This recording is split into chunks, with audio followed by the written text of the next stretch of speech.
tua. Itu adalah rahmatnya Allah yang Allah berikan terhadap hati orang tua. Itu rahmatnya Allah. Kalau bukan karena Allah berikan kasih sayangnya di hati orang tua, maka orang tua nggak akan sebegitu perhatian terhadap anak. Itu masih dari pembahasan kelebihan atau rahmatnya orang tua terhadap anak. Kemudian kita masuk kepada hal-hal apa sih yang diwajibkan anak terhadap orang tua. Jelaskan bahwasanya wahai anak yang dicintai. Kita udah tahu nih bahwa orang tua itu amat sangat sayang terhadap kita. Amat sangat sayang. Sebab itu kasih sayang yang diberikan sama orang tua harus kita balas dengan kebaikan. Jadi membalas kebaikan dengan kebaikan. Dan kita harus ingat, kebaikan yang kita berikan terhadap orang tua nggak bisa membalas jasanya. Walaupun kita memberikan harta segunung pun, tetap nggak akan bisa membalas jasa orang tua. Karena memang jasanya amat sangat besar orang tua itu. Kita harus ingat ya, jadi jangan mentang-mentang kita udah misalkan kerja, kita tiap bulan ngasih, terus kita bisa semena-mena, enggak. Itu belum membalas jasa sedikit pun belum terbalaskan. Jasa orang tua itu nggak bisa terbalaskan walaupun dengan banyaknya harta, banyaknya kita patuh terhadap perintahnya, belum terbalaskan itu semua. Itu harus kita ingat. Oleh sebab itu, kita harus tanamkan nih beberapa nasihat yang disampaikan. Kita harus benar-benar perhatikan, kita harus benar-benar tanamkan. Yang pertama, kita harus benar-benar mencintai kedua orang tua kita dari lubuk hati yang paling dalam. Kita harus benar-benar menghormati orang tua kita. Ingat, namanya cinta itu menjaga. Namanya cinta itu menjaga. Cinta, sayang, segala sesuatu kalimat yang berhubungan dengan hati itu menjaga. Kita cinta sama orang tua kita, ya kita harus jaga. Jaga apa? Jaga sikap kita, jaga adab kita, jaga perilaku kita yang kira-kira dapat melukai hatinya. Jaga kata-kata kita yang kira-kira dapat merusak hatinya. Kita harus jaga. Dan itu wajib bagi kita seorang anak. Sehebat apapun ilmu kita, tetap kalau kita durhaka sama orang tua, sebentaran hilang, sebentaran jatuh. Hebat apapun kita, itu kita harus perhatikan loh, benar-benar perhatikan. Dan kita harus senantiasa memberikan servis terbaik untuk orang tua kita yang dapat menggirangkan hatinya. Sebenarnya menggirangkan hati orang tua itu gampang. Ada dua cara. Yang pertama ini terhadap bapak. Girangin hati bapak itu, ya, hanya dengan mengiyakan apa yang beliau suruh, beliau perintahkan, beliau larang, kita iyain, jangan dibantah. Apa yang beliau omong, iya. Apa nih? Girangin hati bapak bukan gitu, salah. Girangin hati bapak mengiyakan apa yang beliau perintahkan, beliau larang, ya, itu salah satu menggirangkan hati bapak. Dan menggirangkan hati ibu itu dengan hadiah, beda caranya. Apa yang ibu kita demenin nih? Martabak telur, ini martabak telur. Tapi jadi seringan, nanti jadi kolesterol. Apalagi nih, kasih hadiah, berusaha kasih hadiah, girangin, bawain apa, datang orang kalau orang apa mau apa namanya itu, mau masuk Ramadan, itu kan apa? Enggak, itu ngasihnya ke emak, karena bahagianya emak tuh lebih beda dibanding bapak. Kalau bapak tuh girangin hati bapak, jangan kasih duit. Biar gimana pun bapak tuh kepala keluarga. Kadang mau dikasih duit agak sedikit nggak mau, nolak, gengsi. Itu laki-laki gitu. Jadi kalau ngasih hadiah bapak tuh lewat emak. Atau kalau nggak beli rokok iya dah. Jadi atau ngasihnya lewat emak. Biar gimana pun kaki nggak mau jatuh dong. Jadi ngasihnya lewat emak. Jadi itu caranya gitu. Dan cara mengira orang tua yang kita harus tahu, mengira bapak taat apa yang dikata. Ngomong apa kek, mau ngelarang apa, iya ini. Itu kira orang tua itu gitu, orang tua bapak. Kira ibu kasih hadiah. Nah, kemudian hendaknya ya, kita buru-buru ya tadi tuh mendengarkan perintah, apa namanya, larangan perintah. Dan juga kita harus buru-buru menyegerakan apabila kita dapat perintah dari kedua orang tua. Qadha ya hawa ijtima. Apa menyelenggarakan. Itu sama, kurang lebih kalimatnya sama. Kalau kita disuruh ya kita buru-buru. Bahasa kita itu gampangnya. Suruh ya buru-buru. Berusaha untuk bakti, berusaha untuk patuh.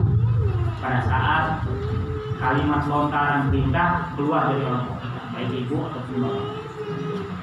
Dan hendaknya juga kita kalau bisa setiap hari cium tangannya, mau keluar main, mau keluar ngajar, mau keluar aktivitas, ya kan?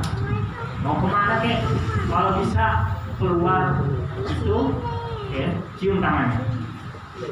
Dan cium tangannya ini jangan tidak, apalagi apalagi ciumnya gitu, nggak mau kena gitu. Tarik tangannya, jangan sengaja kalau nggak ditarik, dilepas gitu. Udah di pertengahan jalan dilepas. Jadi gitu dong. Nah, cium tangannya tuh yang benar tuh gini, menghirup tangan, menghirup gitu, dihirup. Cium tangan yang benar tuh gitu, cium tangan yang dapat bertahan tuh gitu. Setiap hari kalau bisa pagi sore sudah setiap kali.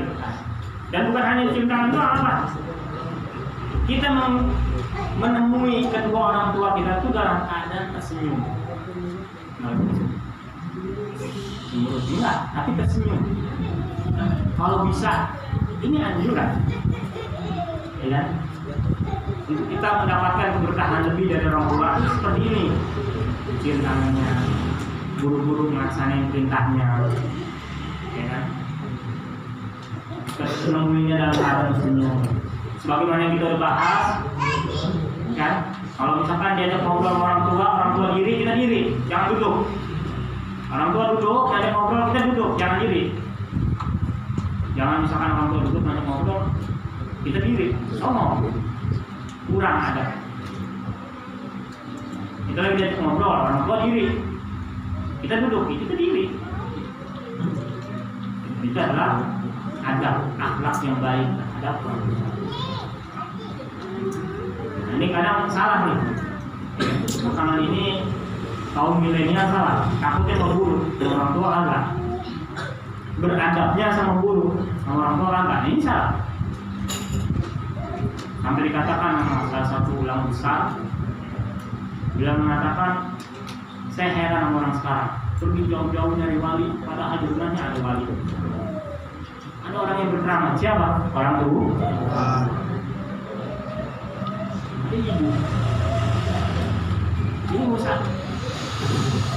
Dikatakan, kisahkan, ini kisah nyata, bukan hikayat, bukan kisah yang belajar. Ini kisah nyata. Ada salah satu tabiin namanya Uwais Al-Qarni. Beliau ini tinggalnya jauh, hidupnya di zaman Nabi, tapi nggak pernah melihat Nabi, tapi meyakini apa yang Nabi bawa. Namanya Uwais Al-Qarni. Mungkin kita udah pernah sering dengar. Ya, sehingga Uwais Al-Qarni ini bukan sahabat. Kalau sahabat itu, sahabat Nabi itu beliau imani agama Nabi, melihat Nabi, itu namanya sahabat, dan meninggal dalam keadaan bahwa Islam itu namanya sahabat. Tapi kalau beriman terhadap Nabi, ya, percaya terhadap Nabi, beriman terhadap Nabi, nggak menemui Nabi, nggak bertemu sama Nabi, ya, dan meninggal dalam keadaan Islam, itu namanya tabiin. Nah, Uwais Al-Qarni ini sezaman sama Nabi, tapi nggak pernah ketemu Nabi. Yakin sama Nabi Muhammad, tapi nggak pernah ketemu Nabi sampai Nabi Muhammad SAW meninggal. Beliau ini bukan sahabat, jatuhnya tabi'in. Akan tetapi beliau terkenal di langit. Karena Uwais Al-Qarni ini dikatakan nggak terkenal di bumi, terkenalnya di langit. Kenapa? Nabi Muhammad SAW sebelum meninggal mewasiatkan terhadap Sayyidina Umar dan Sayyidina Ali.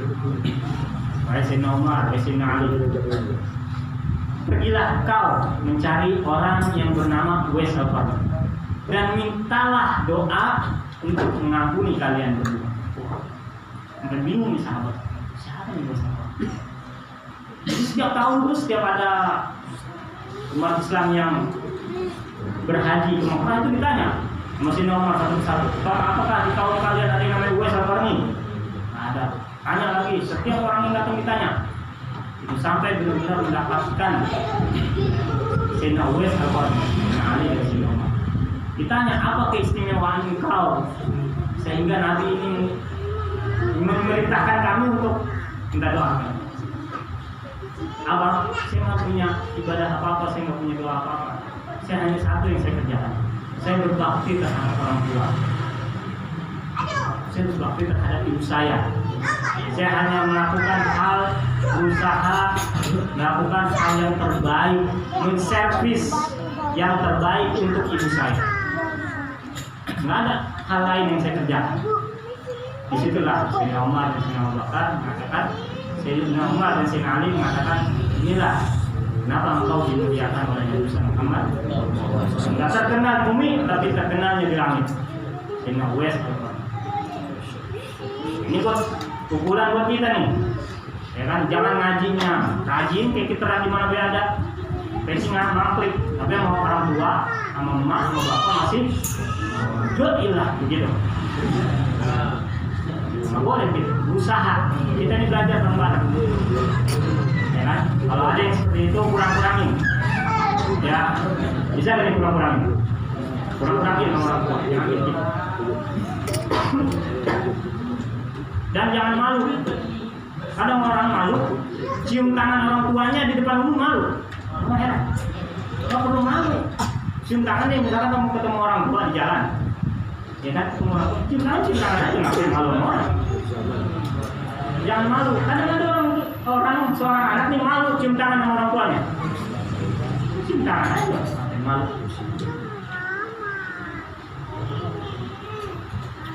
Gitu. Jadi senantiasa menemui orang tua kita itu dalam keadaan tersenyum. Kemudian hendaknya kita mendoakan kedua orang tua kita panjang umur, sehat afiat, ya kan? Mendapatkan apa yang diniatkan dan Allah balas dengan baik-baiknya balasan. Begitu. Itu hendaknya kita senantiasa mendoakan. Kalau bisa ya udah minimal Rabbi Ufili wali-walidayya warhamhuma. Jangan tinggalin doa, apapun doa. Setelah kita sholat, doa hajat, minta apapun yang kita minta.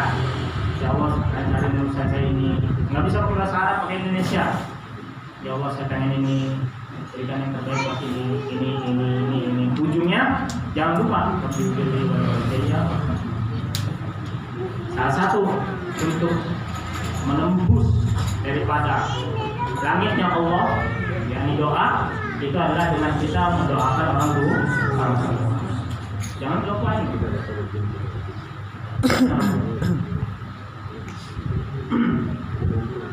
Kemudian dan kita mengetahui bahwasanya keberadaan orang tua kita itu adalah nikmat terbesar bagi kita. Dan keberkahannya itu adalah nyata bagi kita, bagi orang tua yang masih ada. Dan kasih sayangnya itu dan rahmat untuk kita itu adalah rahmat dari Allah untuk kita itu adalah ketika kita masih bisa memandang orang tua. Itu rahmat dari Allah.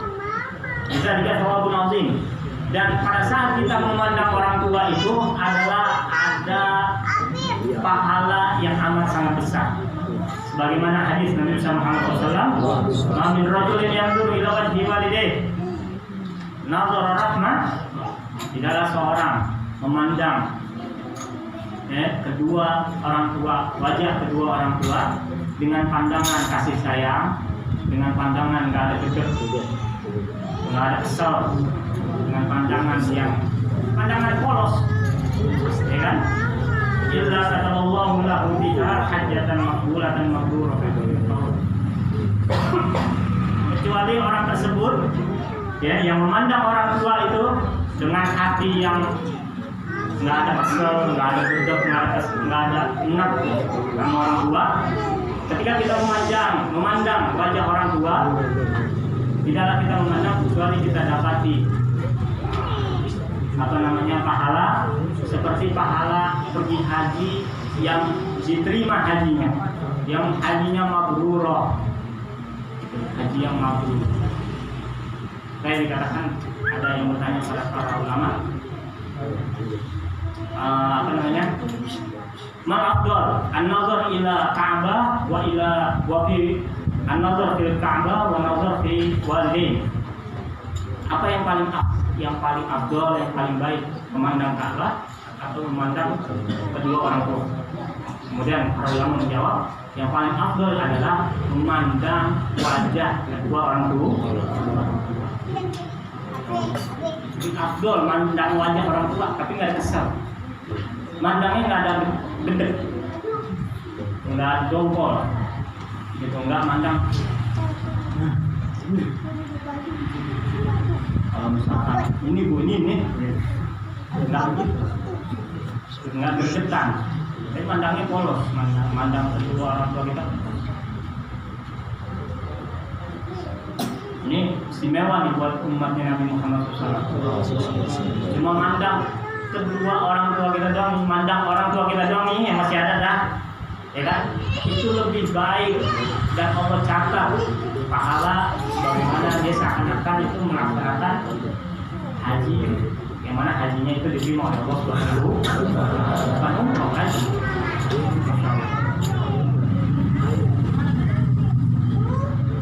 Waktu sahibahuna kulayom.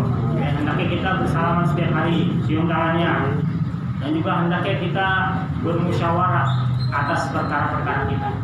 Tidak tanya orang tua kita, tapi kalau misalkan kiranya, kalau anda nanya orang tua gini, kalau jawabannya nggak sesuai apa yang kita mau, anda meninggalkan aja. Anda nanya orang tua nih, kira-kira jawabannya ini orang tua ini bakal begini. Jawabannya nggak sesuai apa yang kita maksud, anda nggak mau nanya.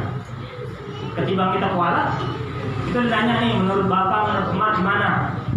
Ya menurut kamu bagusnya begini, ya kan? Terus kita nggak jalanin, kualat gitu.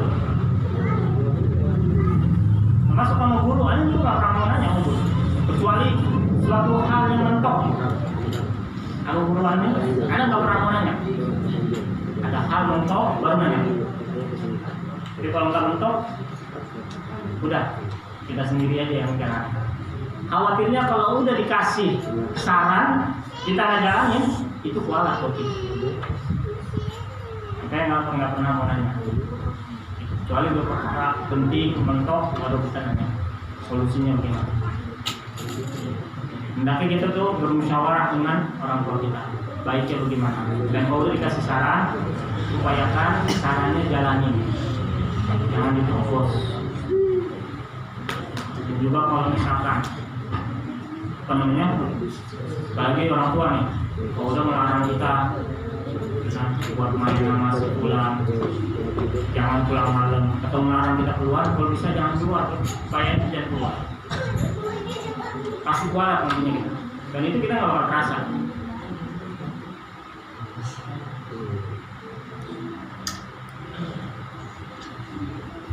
Betul dihulu asyurur alaihima, dan juga hendaknya kita senantiasa menggirangkan orang tua,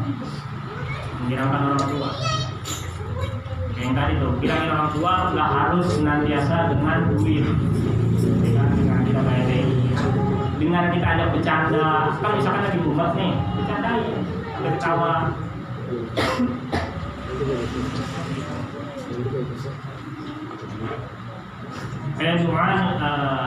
Wayatuwani laka bikul khair, karena kedua orang tua kita itu senantiasa mendoakan kita dalam keadaan baik, itu orang tua. Sekesal-kesalnya orang tua, sedekat-dekat orang tua sama anak pasti senantiasa mendoakan kita dalam keadaan baik. Mau orang tua kita masih ada ataupun orang tua kita pasti senantiasa mendoakan kita. Makanya dikatakan mama Allah hadhihi ni'am, betapa besarnya nikmat ini, ya kan? Wa ma'azzala hadzu, dan betapa banyaknya pahala ganjaran dari Allah Subhanahu wa taala. Kenapa? La ya'riful walad mablagh ni'mah biwujudi walid. Karena seorang anak itu enggak bakal tahu ya, kadar ya, nikmat ketika adanya orang tua. Anak itu enggak bakal tahu keberadaannya orang tua itu adalah nikmat. Kamu kan tahu anak itu. Kapan itu anak bakal tahu keberadaan orang tua itu nikmat? Pada saat orang tuanya sudah meninggal. Ketika orang tuanya sudah meninggal, apa yang didapati? Bil khusratil azim. Ya, kerugian yang amat sangat besar. Nyesal yang sangat. Wal huzni syadid ala firaqil dan juga senantiasa sedih karena perpisahan antara dia dan orang tuanya. Mumpung masih ada orang tua, berusaha buat dirahi. Mumpung masih ada orang tua, kita nggak tahu siapa dua yang akan menghadapi Allah Subhanahu wa taala. Makanya pada saat orang tua, khususnya ibu meninggal, ya, itu ada seruan di langit yang semua makhluk dengar kecuali manusia. Apa seruan tersebut? Telah meninggal ibumu, yang mana dengannya itu kau dapat ampunan. Telah meninggal ibumu, yang mana dengannya tersebut, dengan ibumu tersebut, aku lancarkan urusan. Telah meninggal ibumu, yang mana dengannya itu akan kau dapati surga Allah Subhanahu. Rugi, mumpung masih ada ibu, mumpung masih ada bapak. Kalau nggak ada, berusaha doain. Kalau udah nggak ada, berusaha dirangi. Dengan apa? Dengan apa yang mereka sukai. Apa yang mereka sukai kita akui. Mereka demen kita ngaji ya. Kita nggak lagi disuruh ngaji lah yang agama. Sama Nabi Muhammad enggak. Semua ada waktunya. Di zaman Nabi ada yang ngadu, wahai Nabi Muhammad, saya ini kalau dekat engkau, saya ini rasanya ini pengen senantiasa ibadah. Tapi ketika saya pulang, saya ini lupa sama Allah. Seakan-akan saya ini nggak takut meninggal. Apa kata Nabi Muhammad? Sa'awasa. Semua ada waktunya. Makanya waktunya ngaji, waktunya main, waktunya belajar. Semua ada waktunya. Berusaha untuk jadi pemuda yang terbaik. Yang mana pemuda terbaik itu harus ada yang ngarahin. Nggak bisa kalau nggak ada yang ngarahin. Dan di mana pengarahan tersebut? Salah satunya pengajian. Berusaha untuk kita senantiasa ngaji. Sebagaimana yang kemarin kita bahas, benteng terakhir adalah pengajian. Benteng terakhir kita pemuda ini adalah pengajian. Kenapa? Boleh kata jujur, kita lebih takut sama guru ketimbang sama orang tua. Dengan adanya pengajian, kita merasa takut. Kok gua begini, guru gua kayak tahu ya. Kalau gua begini, kayak gua disinggung. Yang tadinya kita lupa jadi ingat. Di sisi lain, di pengajian tersebut, Allah turunkan rahmat. Allah turunkan keberkahan. Allah perintahkan malaikat untuk membentangkan sayap di pengajian. Ridho mimayasna, karena rela ridho atas apa yang kita lakukan. Ini yang terakhir kita pengajian. Oke, berteman sama siapapun boleh, kenal sama siapapun boleh, tapi dekat jangan. Karena dekat yang menularkan kita. Kenal sama siapapun boleh, tapi dekat jangan. Kita udah bahas juga apa sih nikmatnya mabuk. Keistimewaan mabuk apa? Dapat duit lebih. Keistimewaan jadi gangster lebih. Keistimewaan main apa? Selop apa? Dapat duit berarti enggak rugi. Keistimewaan apa? Tawuran apa? Yang RW pulang balik. Apa istimewa? Makanya kenal sama siapapun boleh, tapi dekat ya. Karena dekat yang menularkan. Bukan berarti kita nggak boleh berkawan sama siapa aja berkawan. Kita lagi balik lagi, kita nggak disuruh lagi ngaji, enggak. Bahkan Imam Ghazali memerintahkan kita untuk sebulan sekali makan daging, nikmati dunia. Jangan lupakan dunia. Kita nggak boleh, orang Islam ini lupa sama dunia nggak boleh. Tapi jadikan dunia untuk akhir. Jangan terkecoh sama, kita harus zuhud. Kita nggak boleh cinta dunia. Cari dunia buat akhirat. Yang kerja, yang dagang, yang ngojek, gimana pun. Tapi jangan lupain pengaji. Karena pengajian ini yang kan kita lupa jadi ingat. Maka Iblis paling benci terhadap siapa? Terhadap satu orang yang tahu timbang satu orang yang ahli ibadah. Iblis nggak takut. Ada sebuah kisah, Iblis ini masuk ke masjid. Ada seorang alim lagi tidur, orang soleh lagi tidur di masjid, lagi istirahat di masjid. Ada orang yang ahli ibadah, tapi ibadahnya ini asal-asalan, tapi sholat mulu, sunnah, sholat wajib, sholat sunnah, sholat wajib. Dan sholat, orang ahli ibadah lagi sholat. Ada orang alim lagi tidur lagi. Ini Iblis mau gangguin orang yang lagi ibadah, tapi nggak berani. Kenapa? Ada orang soleh yang lagi tidur. Takut nanti kalau orang soleh itu bangun, yang tadinya udah digoda sama Iblis, dibenerin sama orang soleh. Yang tadinya ibadahnya jadi kacau, jadi khusyuk, nikmat, mendapatkan apa yang Allah janjikan. Sehingga Iblis itu mau mundur karena takut terhadap orang yang tahu kata orang yang soleh. Maka Iblis paling dekat sama orang yang ngaji sebenarnya, bukan orang yang ahli ibadah. Dengan ngaji dia jadi tahu. Iblis paling kesal. Jadi balik lagi kan pada bab gitu, paksain untuk berbuat baik sama orang tua, bilangin orang tua sebisa-bisa. Karena ketika itu kalau udah nggak ada kita nggak ngapain. Ente nggak percaya kan orang-orang yang udah nggak ada orang tua. Mungkin ente bisa cengeng banget tuh, sedikit sendiri. Mungkin bisa ngeledekin, tapi ntar kalau udah kejadian sama diri kita,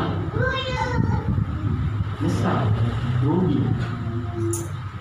Jadi mumpung masih ada orang tua kita, ya, jangan sekali-kali berusaha nih buat diri kita nih memperbaiki ngomongnya kita baik, jangan ngedecik, gitu. Ya, orang tua jangan ngedecik, jangan. Kalau disuruh iya. Jangan nanggung nih lagi ngereng. Ini bikin lagi. Sambil jalan. Sambil jalan kalau bisa, sambil ngegeng sambil jalan gitu ya. Paksain. Kenapa? Mumpung orang tua kita masih ada. Wallahu a'lam bishawab.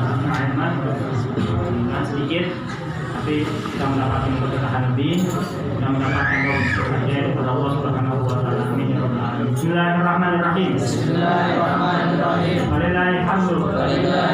Rabbis samawati wa rabbil ardi. Rabbil alamin. Walahul kibriya. Bis samawati wal ardi. Wa huwal azizul hakim. Allahumma ij'al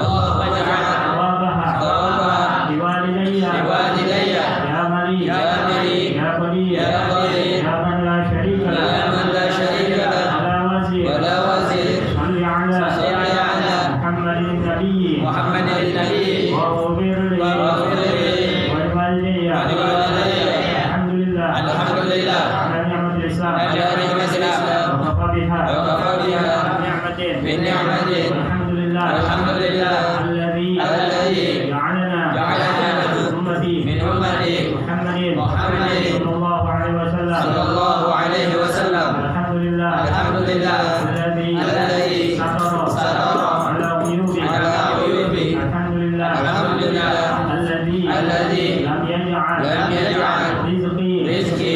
بيد خير سبحانك اللهم وبحمدك